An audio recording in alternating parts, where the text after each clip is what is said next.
Today we're diving into a chilling case that proves the saying "no body, no case" doesn't always hold true. This principle, rooted in English law, gained fame after the Miracle of Campton. But in our story, there's no body yet there's still a case. On a November morning in 2011, Galina Kinaya returned to her rented apartment on Ubervicha Street in Vladivostok and vanished without a trace. 3 years later, her boyfriend, Viktor Cohen, was convicted of her murder. However, no physical evidence of Galina's death was ever presented in court. Her parents remain convinced she is alive and continue to hope for her return. In April 2024, Viktor Cohen was released from prison, reigniting public interest in the case. The controversy has split opinions. Some believe Viktor served time for a crime that never happened, while others argue the sentence for murder was far too lenient. Let's explore how this high-profile disappearance and alleged murder unfolded, dividing the nation and inspiring search efforts for Galina. Viktor Cohen was born on July 9, 1988, in Vladivostok. He adopted the surname Cohen in 2012. His parents divorced when he was young, leaving his mother and grandmother to raise him. In 2005, he graduated from the Far Eastern State University's high school gymnasium. He enrolled in the university's Institute of Mass Communications to study public relations but dropped out after 6 months. In 2007, Galina Kolyadzinskaya introduced Viktor to her sister, Galina, who was 3.5 years older than him. Galina was born on April 22, 1985, in Rostov-on-Don. At age 13, her family moved to Vladivostok. Galina was known for her striking appearance, unique sense of style, and artistic nature. She studied at an art school and later joined the Faculty of Design at the Far Eastern Federal University. Viktor fell deeply in love with Galina, and together they dreamed of pursuing theater careers. Viktor dropped out of school, and the couple moved to Moscow to chase their dreams. Unfortunately, Galina failed her entrance exams, and although Viktor succeeded, he returned to Vladivostok with her out of solidarity. Back home, they started living together, and Viktor received news of his grandfather's death. With the inheritance Viktor received after his grandfather's death, he and Galina rented an apartment in the city center, bought themselves cars, and decided to invest the remaining money into a business. They tried several ventures producing car tires, opening a chain of donut shops, and even reselling Cherkiela traditional Georgian sweets. However, all these projects quickly failed, leaving the couple disheartened. Over time, the strain of financial failure began to take a toll on their relationship. Their disagreements turned into heated arguments, and at times, violence. On one occasion, Galina's friends witnessed Viktor lifting her by the neck during a fight. However, Galina wasn't always the victim. She sometimes hit Viktor or broke furniture in their rented apartment during arguments. Their relationship deteriorated further. Galina began frequenting nightclubs, while Viktor sought attention from other women, both seemingly trying to escape the problems in their lives. On the morning of November 14, 2011, after another night out at the club, Galina returned home in high spirits. However, Viktor wasn't there, which made her furious. At 6:43 a.m., she called him, demanding he return immediately. Within 15 minutes, Viktor was back at their apartment. A heated argument followed, during which they decided to end their relationship for good. Galina demanded 300,000 rubles in exchange for the car Viktor had previously given her. Viktor handed over the money, and Galina left the apartment, supposedly for the last time. The following day, Galina's parents grew concerned when they couldn't reach her. Her phone was switched off. Viktor also didn't respond to their calls. 2 days later, he contacted Galina's mother, explaining that the two had quarreled. He claimed she had taken a large sum of money and left, saying, "You'll never see me again. Don't look for me. Tell my mom everything is fine with me." Viktor added that he had tried calling Galina several times after she left, but her phone remained off. Initially, her sudden disappearance didn't alarm her friends and family, as Galina was known for her impulsive behavior. However, as days passed without any sign of her, their worry grew. Initially, Galina's disappearance didn't raise alarms because she was known for her impulsive nature and had disappeared for days before. However, 3 days later, her father filed a missing person report, prompting law enforcement to begin an official search. Police immediately questioned Viktor, as he was the last person to see Galina. During his interrogation, Victor admitted that his relationship with Galina had deteriorated and that he was seeing another woman. He described Galina as volatile and jealous, claiming she had physically attacked him in the past and once poured yogurt on his car in a fit of rage. Victor insisted on his innocence, saying, "I didn't kill Galina. Yes, we quarreled. She packed her belongings, took 300,000 rubles and left. I don't know where she went." Investigators searched the apartment the couple shared, as well as both of their cars, but found no blood or any evidence of foul play. Victor even agreed to take a lie detector test. While his testimony was inconsistent at times, there was no concrete proof linking him to Galina's disappearance. Police also interviewed Galina's friends and neighbors but found no signs of a crime. Adding to the mystery, Galina had never traveled outside of Vladivostok and didn't possess a foreign passport. With no evidence of wrongdoing, the authorities decided not to pursue a criminal case. Victor, meanwhile, moved on with his life. He collected Galina's belongings and returned them to her parents. Shortly afterward, he moved in with his new girlfriend, Tatiana. Their relationship blossomed, and in 2012 they got married. It was during this time that Victor decided to change his last name. Encouraged by Tatiana, who had heard the name in a movie, he adopted the surname Cohen, leaving behind his father's surname, which he had long disliked. For several years, Galina's disappearance faded from public memory. Victor and Tatiana enjoyed a happy marriage, filled with travel and quiet moments together. But everything changed 3 years later, when Galina's disappearance was reclassified as a murder case. For 3 years, Galina remained missing, and her mother, Galina Kolyadzinskaya, didn't initially worry much. Elena believed her daughter's creative and unpredictable nature meant she might have simply left on a whim. This lack of urgency likely contributed to the delay in classifying Galina's disappearance as a criminal case. In June 2014, however, the authorities revisited the case. Based on existing evidence, they reclassified it as a murder investigation under the relevant criminal code. Galina was officially listed as a missing person, and detectives began exploring multiple theories about her disappearance. These ranged from her leaving to work in the modeling industry abroad to the possibility of foul play. As investigators delved into the murder theory, Victor Cohen, Galina's ex-boyfriend, came under scrutiny. They uncovered reports of frequent quarrels between the two, often fueled by Galina's jealousy over Victor's relationships with other women. Additionally, there were claims that Galina had plans to travel to Korea. She had previously worked as a model in China and was rumored to want to continue her career in modeling. However, Victor became the primary suspect because he was the last person to see Galina alive. Discrepancies in Victor's and other witnesses' testimonies further raised suspicions about his potential involvement. On July 23, 2014, Victor was summoned for questioning. During this session, he shocked investigators by confessing to killing Galina. Victor admitted that during an argument on the morning of November 14, 2011, he strangled Galina. He then dismembered her body in the bathroom, placed the remains into 3 plastic buckets, and transported them to a wooded area near the Vareg factory. There, he built a fire using car tires, burned the body, and scattered the ashes in various locations. Victor displayed an unsettling level of confidence during the interrogation. He spoke casually with investigators, used foul language, and even smiled as he recounted the gruesome details. Sitting comfortably, with his feet on the floor, he behaved as though the entire ordeal was a routine conversation. He shared chilling details, including how he had initially planned to boil Galina's body in a steamer, grind the remains with a meat grinder, and flush them down the toilet. However, he abandoned this idea, fearing the sewer system might clog and incriminate him. Victor coldly explained that he killed Galina because she was interfering with his new relationship. This shocking confession left even seasoned detectives stunned by Victor's lack of remorse and the sheer brutality of his actions. Victor described Galina as an unconventional woman who thrived on attention. She frequently went out to nightclubs and had a fiery temper, often causing loud arguments at home. According to Victor, Galina sometimes spoke of wanting the glamorous life of an escort model.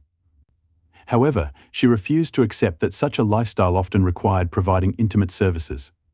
Despite her eccentric behavior, Victor found her charming and interesting until things took a darker turn. From Victor Cohen's interrogation. I was irritated. I was standing near the coffee machine, drinking coffee, and something in me just snapped.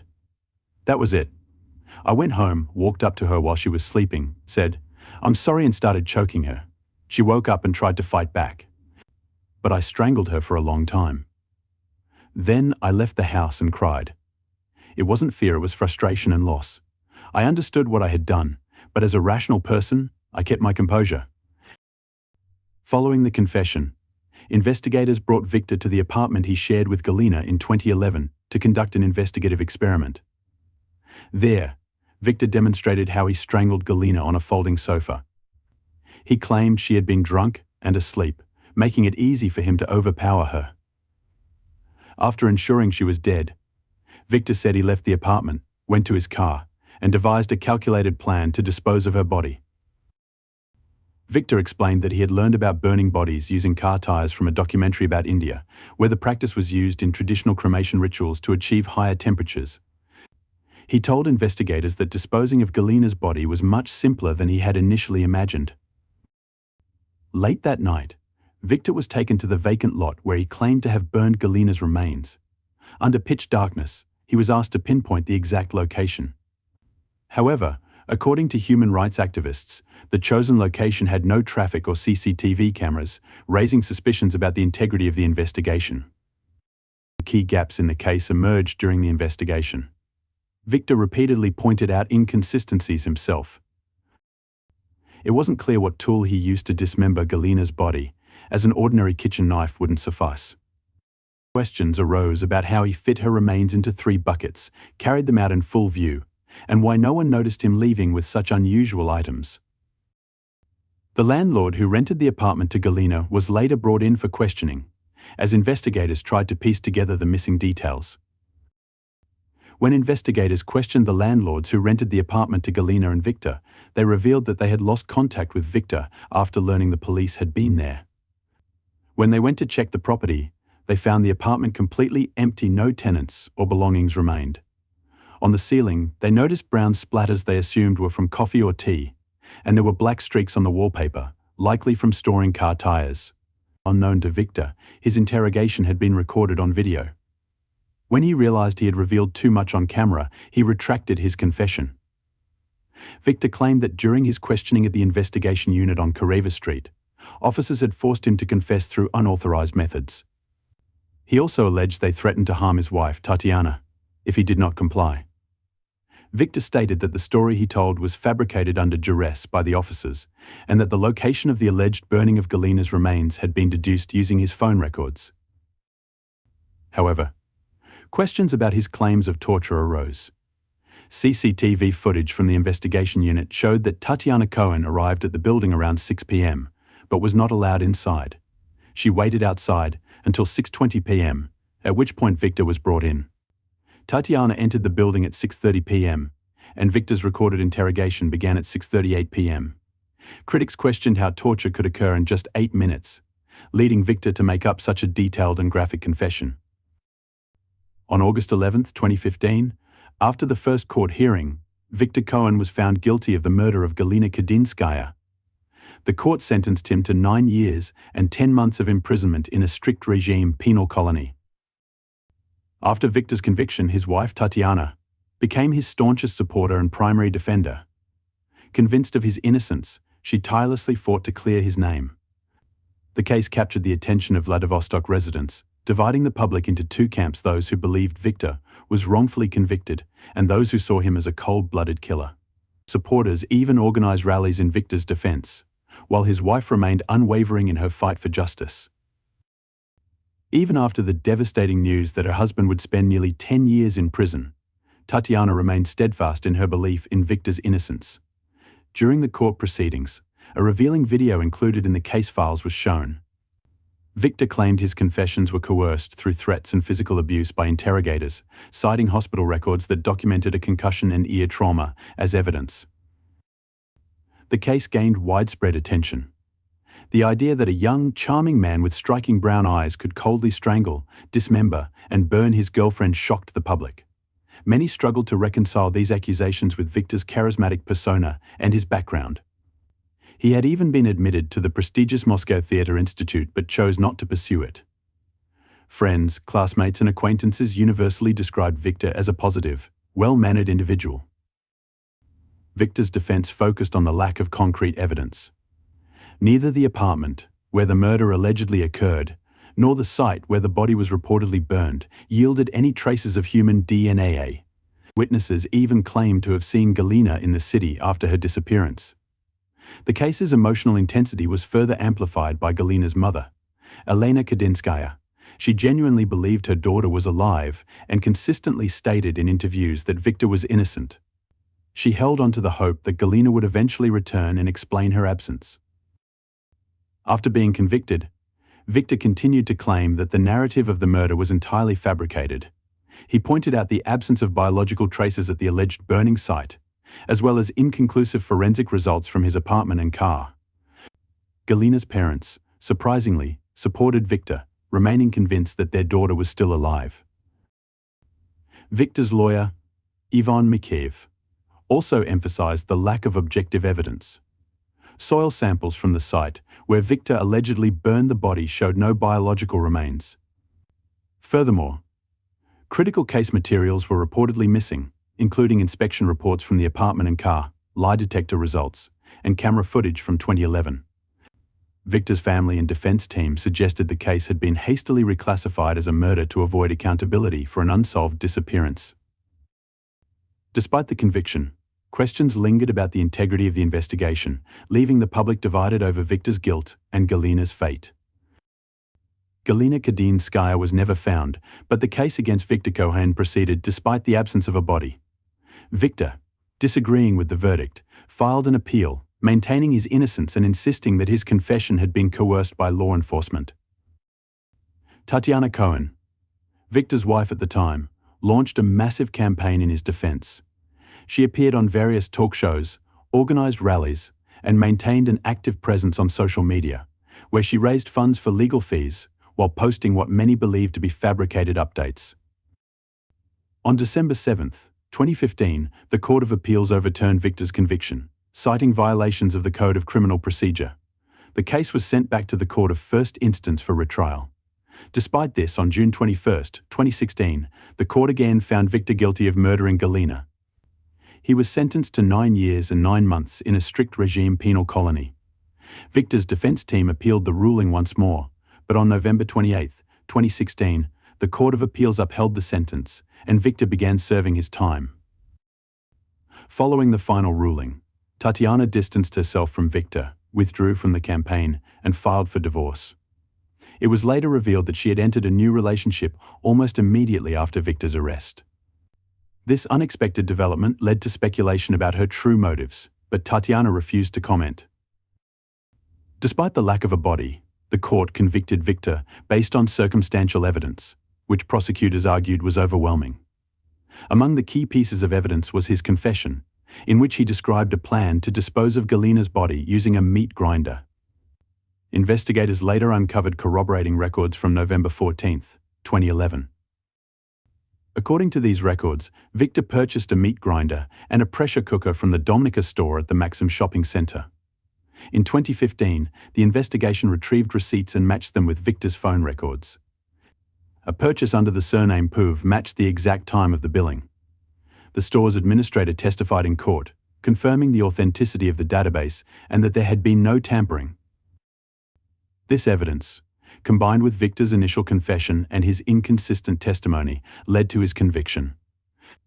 Though Victor and his defense continued to contest the fairness of the trial, public opinion remained divided, with many questioning the justice of convicting someone in the absence of direct forensic evidence. The court's decision to convict Victor Cohen heavily relied on circumstantial evidence, as the body of Galina Kolyadzinskaya was never recovered. Key factors in the verdict included discrepancies in Victor's statements and corroborative details from various sources. Cell phone billings and behavior. Victor's cell phone records from November 14, 2011, showed that he stayed at the apartment from 11 a.m. to 6 p.m. This time frame coincided with the alleged dismemberment of Galina's body. Later that night, his phone connected to a tower near the Vareg plant, where he reportedly disposed of her remains. Victor had previously claimed that he tried to call Galina after she left, but phone records indicated otherwise. Between 10 a.m. and the evening, he made no attempts to contact her. His last call that day was at 11:51 p.m. to Tatiana, made near the plant. What stood out to investigators in the court was Victor's lack of effort to contact Galina after her disappearance. Unlike her relatives, friends, and even Victor's own mother, who repeatedly tried calling her, Victor made no such attempts. Prosecutors argued that this behavior suggested Victor already knew she would not answer. Purchases and evidence in the apartment. Victor reportedly purchased 3 20-liter plastic buckets with lids on the same day he bought a meat grinder and pressure cooker. While the receipts for these buckets did not contain a name, investigators linked them to Victor. Questions arose about how Galina's body could have fit into 3 20-liter buckets. Prosecutors argued that Victor meticulously dismembered her in the bathtub to make this possible. Further evidence came from the bathtub itself. According to Victor's confession, he dismembered Galina there, covering the area with foil to prevent blood from leaving traces. He then scrubbed the tub vigorously with a metal brush, damaging the enamel. Later, Victor claimed that the damaged enamel was the result of Galina using harsh cleaning chemicals. Witness testimonies. Witnesses claimed to have seen Galina in a supermarket in Vladivostok and at Sheremetyevo Airport in Moscow after her disappearance. However, these claims were debunked during the investigation. CCTV footage from the airport revealed no evidence of Galina's presence, and the alleged supermarket sighting was also proven false. One witness, who falsely testified to seeing Galina, was later charged with providing false evidence. Final judgment. The combination of Victor's inconsistent statements, the phone billing records, the detailed confession later recanted, the purchases tied to the timeline of events, and the damage to the apartment's bathtub formed a compelling narrative for the prosecution. While the defense continued to argue that the evidence was circumstantial and that no physical traces of Galina were ever found, the court upheld its decision. Victor Cohen was sentenced to 9 years and 9 months in a strict regime penal colony. Despite ongoing debate, Victor's conviction remains one of the more controversial cases, as it hinges on circumstantial evidence without the recovery of the victim's body. The mystery surrounding Galina Kinya's disappearance and the subsequent conviction of Victor Cohen has left many unresolved questions. One of the main issues discussed by investigators and journalists is why no physical traces of Galina were found, despite the brutal nature of the crime. The lack of traces. The key question that loomed over the investigation was why, after committing such a gruesome crime, there were no physical traces of Galina's body or DNA in Victor's apartment or cars. The answer became clearer when examining the timeline and the way the crime scene was handled. 1. Delay in police access after Galina's disappearance. Victor made sure that the police couldn't access his apartment for a critical period. He immediately moved in with his wife, Tatiana, and the apartment remained off limits to the police until December 8th, nearly a month after the murder. Even then, the police didn't use sensitive techniques, such as luminol, which could reveal traces of blood, to investigate the apartment for forensic evidence. By the time they gained access, Victor had had 3 weeks to clean the apartment thoroughly. 2. Car inspections. Similarly, the police didn't inspect Victor's car until December 27th, more than a month after Galina's disappearance. This delay gave him ample time to clean the car and eliminate any traces of her presence. 3. Burning the body. Expert analysis concluded that it was indeed possible to completely burn a body under artisanal conditions, such as using car tires to reach the high temperatures required to burn bones. This process destroyed much of Galina's remains, leaving only small, blackened fragments of bone. Victor claimed he scattered these remains in the woods near the place of the fire, but wild animals may have further scattered them, making it nearly impossible for investigators to recover any physical evidence. 4. Scattering evidence. The fact that no bones or remains were found in the area Victor described was significant. The only way to locate these remnants would have been to sift through a vast area of forest. The sheer scale of the search made it an almost impossible task, further complicating the investigation. Theories and doubts. Victor Cohen's conviction for Galina Kolyadzinskaya's murder remains controversial, as questions linger about her fate. Investigators argue it's nearly impossible for someone to vanish completely in today's world without leaving a trace. Yet, more than 13 years later, no evidence has surfaced of Galina being alive or of her remains being found. Victor never suggested Galina might return, focusing instead on denying his guilt. Unanswered questions. The case lacks definitive evidence, such as DNA or a body, leaving uncertainty about Victor's guilt and what truly happened to Galina. His passive acceptance of his conviction and lack of efforts to prove his innocence have raised doubts. Lack of closure. Galina's family continues to search for her, clinging to hope despite the years gone by. The absence of answers keeps the case alive in the public's mind, with many still skeptical of the official story. Legacy of mystery. The disappearance of Galina Kolyadzinskaya is a haunting reminder of how elusive the truth can be. Victor's behavior, coupled with the unresolved case, ensures the mystery continues to stir emotions and speculation.